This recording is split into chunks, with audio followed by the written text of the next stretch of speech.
qui est professeur à Cambridge. Il m'a dit, bah oui, c'est vrai qu'il y a un truc qui pourrait être intéressant, c'est que au lieu de monter ta haine, tu montes ta haine, tu montes ta haine, tu mets de l'eau dans ton vin et tu t'énerves toi contre toi-même et c'est toi qui vas te faire un ulcère.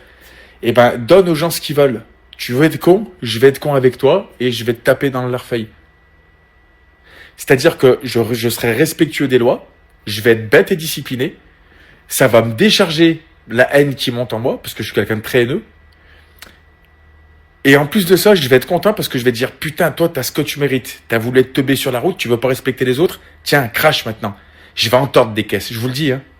Et vous savez pourquoi je fais ça? Parce qu'on se fait littéralement chier aujourd'hui sur YouTube. On se fait chier. Et en plus, il va y avoir un but assez préventif aussi.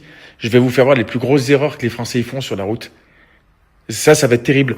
Donc, je respecterai le code de la route à la perfection pour pas être en tort. Et évidemment, alors attention, il y a les petits fragiles de France, là, ils commencent à dire oui, tu vas créer des accidents. Comment ça? C'est moi, c'est vraiment le coupable en plus? Non, je vais t'expliquer ce qui va se passer. Je vais respecter les codes de la route et je vais créer des accrochages. En ville, hein, souvent, tu vois, un truc, voilà. Je vais pas aller sur l'autoroute. Si je vais sur l'autoroute, au bout de 5 minutes, j'ai pas envie d'être dangereux déjà pour moi et ni pour les autres, évidemment. Mais je vais être hyper sélectif. Je vais voir les teubés qui roulent comme des merdes, voilà. Par contre, s'il y en a qui sont pas assurés, qui commencent à faire des délits de fuite, etc., j'aurai une gazeuse avec moi. Tu vois, ça peut peut-être partir un petit peu avec le foutage et tu vois, on peut faire des trucs assez drôles, je pense. Et vous voyez, ce qui est terrible, en fait, dans ce pays, en fait, on est arrivé tellement à un niveau de médiocrité. On est tellement arrivé à un niveau de banane, en fait, c'est-à-dire de merde, en fait. C'est-à-dire que aujourd'hui, ce qui paye, c'est la merde. Que les gens qui ont un petit peu de trucs comme moi, qui essaient de faire bouger les choses, et qui d'un coup met les gens face aux réalités. Ah, tu veux être con? Regarde, on va te faire voir les conséquences que ça peut avoir. Les méchants, ça va être les gens comme moi. Oh, mais t'imagines, machin, tu vois. Et ça, bah, c'est marrant, en fait, parce que ça reflète exactement comme on est en train de tourner, en fait, tu vois.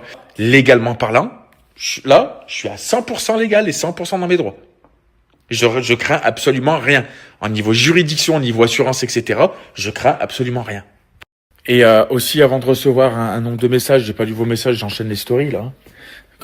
Déjà, je sais qu'il y en a qui vont dire, qui vont envoyer des messages, ouais, mais il se prend pour qui? Tu crois que t'es un tueur sur la route, toi? Tu sais, ça, souvent, c'est des mecs qui conduisent eux-mêmes mal, tu vois, et que je mets dans ces catégories-là.